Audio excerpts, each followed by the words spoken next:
Thank you for attending the OAC launched the tour, releasing the Oklahoma Aviation Economic Impact Study. I believe there is a big event at the History Center on Monday that many of you attended. And the Commission is conducting a week-long tour across the state, visiting airports such as Woodring Regional Airport, releasing again the impact study that pertains to each city. And Enid is their stop for the day. I want to say special thanks to our dignitaries that fit that category. Everybody's a special dignitary today, but I want to say welcome to Senator Pedersen, and thank you for being here. And we have Commissioner George Pankinen representing Ward 6 in Enid, and former Mayor Ernie. Thank you for being here, everyone. There was a project advisory committee, and Ono, Dan Onosorge, our director of Woodring Regional Airport, served on that committee. And so I'd like to turn it over to Ono at this time to welcome our other special guests. Ono?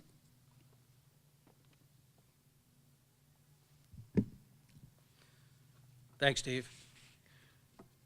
Distinguished guests, ladies and gentlemen, welcome to Enid Woodring Regional Airport. To steal a little thing from our mayor, I'd like to say that it is a great day at the Enid Woodring Regional Airport. It always is a great day here. When you arrive at work in the morning and you're at an airport, I can't think of anything better than that.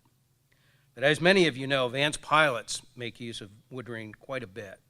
They account for approximately 18,000 aircraft movements, either touch and goes or low approaches, every year.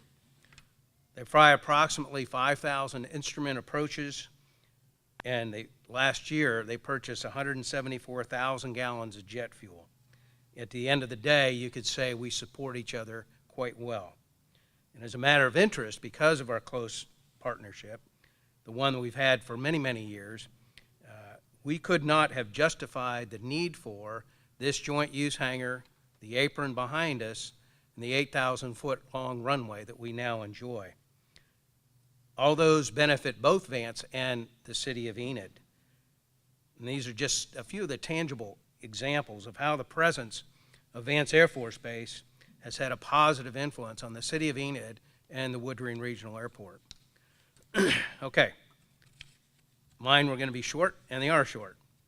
At this time, it's my privilege to introduce the man who will be revealing the results of the study.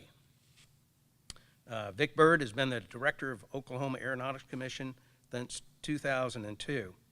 He's championed legislation promoting the aerospace industry, such as the engineer tax credits for aerospace, the protection of public airports, such as the Aircraft Pilot and Passenger Protection Act. He was the 2010 chair of the National Association of State Aviation Officials, the only Oklahoman ever to hold that position as a non-elected official in the 80-year history of that organization. He's the 2010 recipient of the Aircraft Owners and Pilots Association's most prestigious award, the Hartranft Award, which recognized Vic for his achievements in public policy that have advanced aviation, especially in this state. And currently, he is the co-chair of NESIO's Legislative Committee and a member of the U.S. Contract Tower Association Policy Board. Please give a warm welcome to the director of the Oklahoma Aeronautics Commission, Mr. Vic Bird.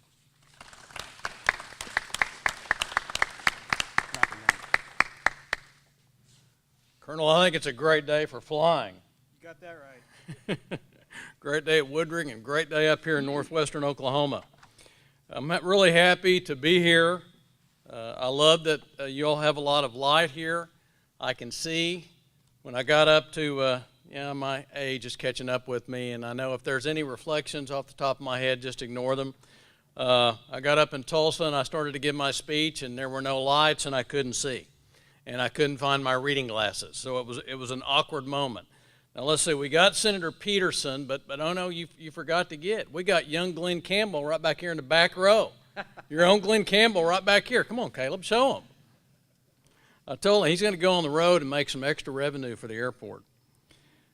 Before I get into my present, I want several thank yous I must give. That without these thank yous, without these partners, we wouldn't be doing what we're doing this week, and we wouldn't be having this really incredible report and study. The Aeronautics Commission, the FAA, were the main partners in this endeavor. And then with that, we really needed the help of the Oklahoma City Airport Authority, the Tulsa Airport Authority, and the Tulsa Regional Chamber. They gave us the last push to get over the top so we could do all the measurement of the off-airport economic impact of aviation and aerospace businesses across the state, and we wouldn't want it to have missed those because they number up to 870. There's 870 such businesses. I think it's appropriate. I always like the kind of perspective, set the table, if you will. Maybe I get that from, I'm a lawyer, but I am a recovering lawyer, but it's a 24-step process for lawyers to recover completely. I'm on about step 18. But we have a really glorious aviation heritage and legacy, and you have some right around here. And I just want to talk about our aviation heritage in the state, but let me start first. Aviation really started right around here. This is the earliest I can find that we really got into manned, controlled, heavier than air powered flight. There was this fellow named Clyde Cessna. Well, I don't know. No, I don't think you knew him. But he started building some aircraft out here. I think it was Silver Wing was what it was called. It was made of spruce and linen. I don't know. I doubt Colonel Judy. I don't know if Colonel Judy would fly in that. But talk about perseverance. When he built that aircraft, it took him 14 tries to actually get airborne. And he finally got airborne. People pretty much laughed at him around here. But once he got airborne, he was kind of a hero, became known as the Birdman of Enid. And also, which a lot of folks don't know this, but Clyde Cessna was the first person to build and fly an airplane in the heartland of America. And by that I mean between the Mississippi River and the Rockies. No one had done it before Clyde Cessna. Now, there's rumors that Clyde left because Mayor Shuey wasn't in office yet and the economic incentives weren't good enough. Brent Kissling wasn't around. I don't think that's the case. There was something called World War I, and that kind of put his flying business and he went back. He did go back to Kansas. Our loss, Kansas gained, but he started right here. Then there was another fella, came along a little after Clyde, named Wally Post. Wally Post was the first solo around the world flight. Took him 7 days and 19 hours. Now we can get on an airplane, well, even here, and you can be halfway around the world in 15 to 17 hours. You can get to India, you can get to China, Singapore.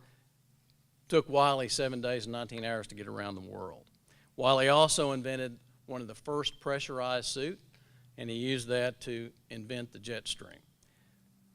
Business aviation, a lot of you, I think there's some users that are pretty notorious at this airport for business aviation. They find it makes them more efficient. It started in Oklahoma.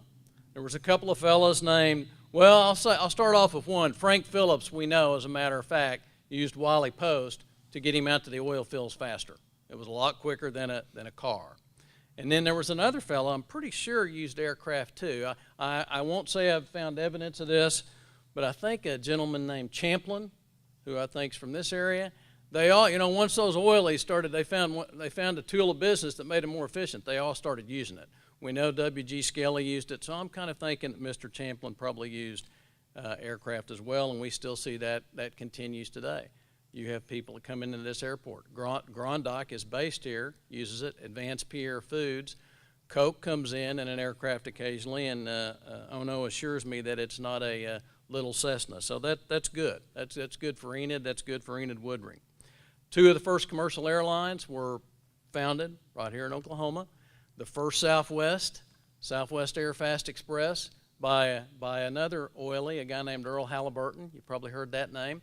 And then another airway that's maybe a little more famous, Braniff Airways. It's come back several times. But both those airlines became part of, at the time, a rather fledgling young upstart airline called American Airways. So, 1940s, a really glorious decade for aviation in Oklahoma. In 1942, the construction of the Midwest Air Depot was completed. You know that today as Tinker Air Force Base and the Oklahoma City Air Logistics Center. At the plant next door, the Douglas plant, 5,000 C-47 Skytrains, the military version of the DC-3, a famous, used in the Berlin airlift, a really famous aircraft, half the total produced in World War II, produced right there at the Douglas plant in Oklahoma City, Midwest City, whatever. They all fought about it, and that's a good thing. There was an identical plant in Tulsa, known as Air Force Plant Number 3, or as Tulsans called it, the Bomber Plant. There, 615 A-24s, I think called Banshees, 962 B-24 Liberators, and 1,343 A-26 Invaders were manufactured in Tulsa. We were big in World War II supporting the effort of our country in the wars that we were involved in. In 1946, the CAA Standardization Center, today you know that as the Mike Monroney Aeronautical Center, moved from Houston to Oklahoma City, and something else to happen in that same year as well. The American Airlines maintenance base moved from New York LaGuardia Airport to Tulsa International, all in the 1940s. And we really, as the governor likes to say, really like it that we were able to steal those facilities from New York and Texas, particularly Texas. Something sweet about that. Now let's see, I'm thinking here. I know I forgot something in the 1940s. Oh yes, the fellow sitting right here behind me, Vance Air Force Base.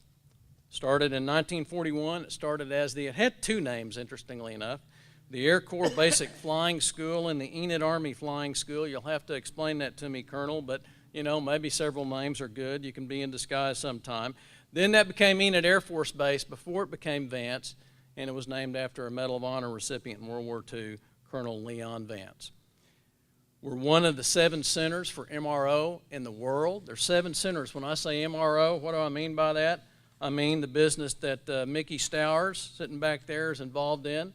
It's called Maintenance, Repair, and Overhaul. That craft right back there, into the side of a mountain, Mickey? I think it was pretty much dilapidated, and I think Mickey said people were living in it when he found it. We're one of the 7 centers in the world that do that. We have the largest military repair aircraft facility in the world, Tinker, and we've also got the largest commercial aircraft repair facility in the world, the American Airlines Maintenance Base. Just think about that. Right here in Oklahoma, the 2 largest in the world. More astronauts per capita in Oklahoma than any other state. Among them, one of the first Mercury 7, Gordon Cooper, General Tom Stafford, who's the fastest man alive at 24,791 miles per hour. Usain Bolt's got nothing on General Stafford, Shannon Lucid, and John Harrington. And every NASA program, you can check it. Mercury, Gemini, Apollo, Skylab, Space Shuttle, every one of those programs, a part, but actually parts, have been made for those programs in Oklahoma, in manufacturing facilities in Oklahoma. Indeed, previous generations have provided us a great foundation to build upon. As a state, we've enacted policies and incentives. Thank you, Senator Peterson. You renewed the engineer tax credits for aerospace this year till 2026 to ensure the viability of aviation and aerospace and to attract more high-paying aerospace jobs. The tax credits provided to engineers that go to work in aerospace and to the companies that hire them are unique in the country. No other state has got them. They've tried to copy it, but no other state's had the political will to push that through to attract these kinds of jobs. What's happened as a result of that? More engineers have gone to work in aerospace where we needed them to meet the needs of, who's the biggest user of engineers? Tinker, Monroney Aeronautical Center, Boeing, NORDAM, Spirit Aerosystems, our biggest employers in aerospace. And it has resulted in companies bringing their engineering operations to Oklahoma, such as Boeing, that has moved 3,000 jobs here over the last 4 years. We have taken those jobs from places like Long Beach, California, Wichita, Kansas, and Seattle, Washington. We also exempted all MRO work, like I talked about. We're one of the 7 centers in the world where there's reasons for that. Good policies, good incentives. We exempted all that work from the collection of sales tax. So when Mickey fixes that plane up like he does right there for someone, a customer, he can't identify him. He has famous customers all the time. You'll have to talk to him about that. He doesn't have to charge them a sales tax. Does that help? Does it give him a competitive advantage? You bet it does. It does for ASIC here on the Enid Airport, and it does at AAR in Oklahoma City as well. So, where are we today? I think I've set the table. Where are we today? What's the results of the report? We did have a lot of questions. Reports had been done, but not ever any one of this comprehensive nature. We measured everything. We measured all civilian and military airports, all aviation and aerospace businesses on and off airport. It is indeed very comprehensive. It represents over 7,000 man-hours of work. This is our aviation industry in the state of Oklahoma. I'm happy to say, not only is it as big as it was in 1999, the last time we did a refresh of something like this, it's actually bigger. Today, airports, off-airport aviation and aerospace businesses, which number 870, and military aviation produce almost $44 billion in annual economic activity. That makes aviation and aerospace the second largest economic engine in our state, just behind oil and gas. Altogether, these segments support 206,000 jobs, that's direct, indirect, and induced, and an $11.7 billion payroll. The average salary in aviation and aerospace is just under $73,300. So we appreciate you bringing those engineers here, Senator Peterson. I think it's working out. Of these 3 segments, military aviation is responsible for the largest part of the total economic activity, yielding $19.3 billion, almost half. I know that's something that Colonel Judy is going to talk a little bit more about. He's going to elaborate upon that. That's pretty amazing. And yes, Tinker is the big enchilada. I think just over $17 billion. But you've got a place right here that's responsible for just under $1 billion, Vance Air Force Base. The over 870 off-airport aviation and aerospace businesses are responsible for $13.9 billion. And the 105 general aviation airports, just like Enid Woodring, and the 4 commercial airports in the state are responsible for $10.6 billion. That military aviation alone, accounts for $19.3 billion of the $44 billion, underscores why we as a state continue to take responsible measures to protect all of our military installations. They are important to our national security. They are important to our state's economic well-being. We have never been impacted by a BRAC round or anything similar that has been undertaken at the federal government level. We understand that military training airspace is indispensable to Vance and Altus Air Force bases, our Air National Guard units, and even Tinker in fulfilling their mission of training and readiness. That's why, as a state, we will act in a responsible and balanced way to protect this airspace. But let me say this. There is no reason that development and what we need for these gentlemen back here and the pilots they trained cannot mutually coexist. It can happen, and I am confident that it will happen with the legislature's help and the governor's help next session. These conclusions are better than good. They are great. The footprint of aviation and aerospace in our state has grown dramatically in the 20 years since the last time we did a study of this nature, anywhere close to it. Indeed, it's actually one of the fastest growing sectors of our economy, growing by 250% since the last refresh in 1999. It is also dramatic proof that our pro-growth policies and incentives that have targeted aerospace and aviation are working to build a stronger, more diversified economy. There's no reason 20 years from now, when we'll do this again 20 years from now, I'm sure it'll be under different guidance then, I'm pretty confident. Aviation and aerospace can't grow another 250%. I appreciate very much your part in this. You are a very important component of our airport system, Enid Woodring. You have many business aviation users. I didn't even talk about that aspect of the report, but we did that as well, how much more efficient it makes businesses. So I thank you, I thank your city leadership, and it was a privilege, as was I think mentioned by Ono, when we made our biggest grant in history here to extend your runway by 2,000 feet so that we could accommodate, well, I think your biggest user, Vance Air Force Base. I won't say any more. Ono? Thank you, Vic.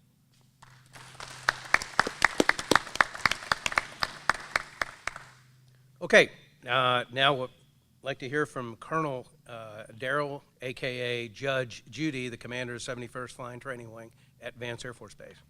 Judge?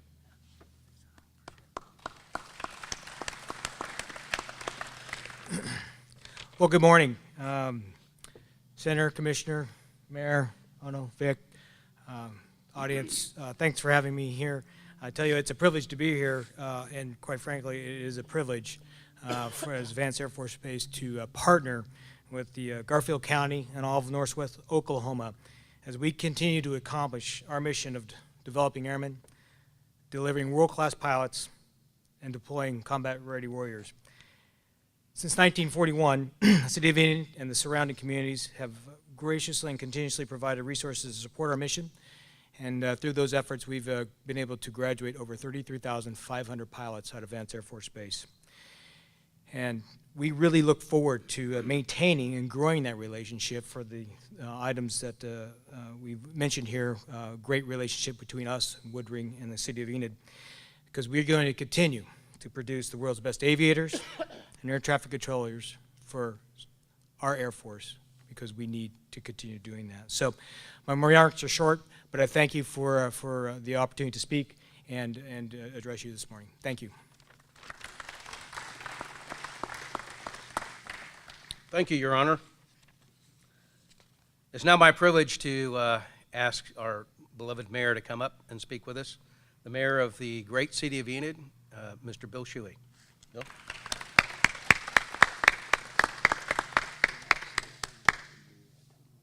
Sure. I haven't heard anything. It's coming on.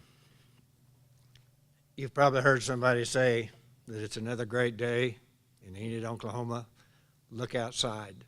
Listen.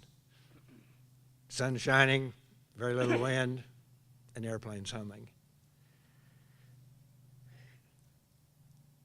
One of the things that is a huge asset to the city of Enid and northwest Oklahoma is Woodring Airport.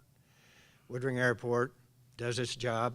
They also do their job with Vance Air Force Base. It's a great partnership. It has been ever since 1941. I understand that. I was born in 1942, so do the math. Boone Pickens has a great quote. He's in the fourth quarter of his life.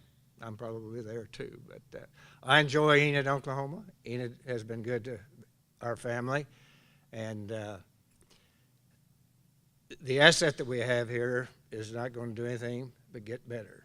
We have announced, and it has been announced, that we will build a new terminal here on Enid Woodring Airport. That will help Woodring Airport, the city of Enid, northwest Oklahoma, and Vance Air Force Base.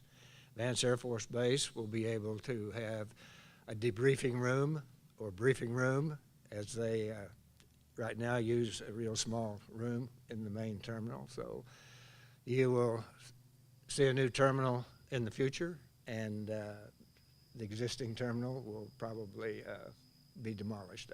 I stay out of that. I don't know what's going to happen to that, but that's a good thing.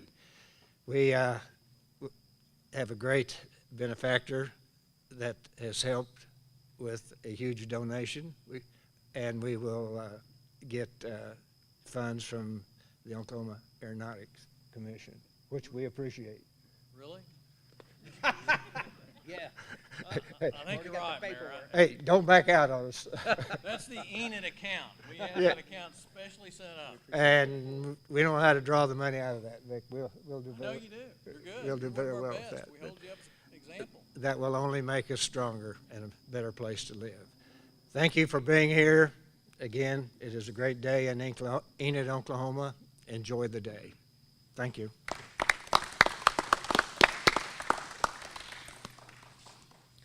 Okay, just as a note, the terminal, we expect to break ground on that sometime next spring. So it is no kidding happening. And this concludes this part of our press conference. Vic Bird will hang around and answer questions for the media if they have any afterwards. I would caution you, he's a lawyer, so he'll talk your ear off if you want. But thanks for coming out to Enid Woodring Regional Airport today, and have a good day.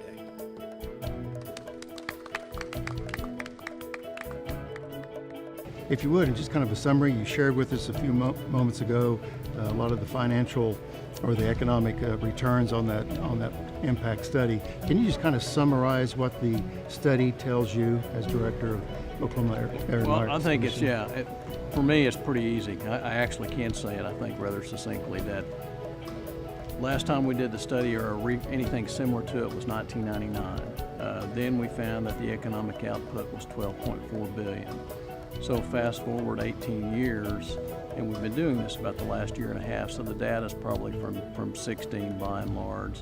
And instead of 12.4 billion, we've got just under, it's 43.8 billion is the economic impact. And so the growth of that is actually a little over 250%. So I do think we're doing something right as a state to obviously keep our aviation and aerospace industry here. And we're attracting jobs in from the likes of people like Boeing and other major aerospace concerns like that. So what we're doing is working, and we just need to keep on the same flight path. As you're doing this tour across the state and raising the awareness of the economic impact that aerospace has on Oklahoma, I think many times Oklahomans just kind of consider us maybe tourism, wheat fields, and then they need to be reminded about how big aerospace is here. Yeah, thanks for asking that, because actually, and since we've released the report, some people have questioned it. I will be the first to admit, I don't think it's actually ever been measured this way. That was in a sense our own fault. We didn't capture everything that had to do with being in the air and having wings. But we didn't include, we did not always include military aviation. Well, why wouldn't you? I mean, what is Tinker Air Force Base about? It is a public company, if you will, that's doing more maintenance, repair, and overhaul of military aircraft than any other place in the world. That is economic activity, and it is huge there. So when you add up, and Tinker's the biggest because of what it does. Both Vance and Altus are training bases, but still, even you take Vance, and some people will ask, well, why? It has a $924 million impact right here in Enid, Oklahoma. When we did that, looked at that 8 years ago, it was $250 million. Well, one of the problems is we didn't measure everything. That was more of a direct impact. Sure. Any economic impact is going to have indirect and induced, and that's accepted by every economist in the world, and we use the same methodology that has been used for years by many states to measure a particular industry. And for once, we finally now got, this is the total impact of aviation in Oklahoma. And a very impressive number. Director Bird, thank you for coming to Enid, Oklahoma today. Enjoyed it. Appreciate it. Thank you.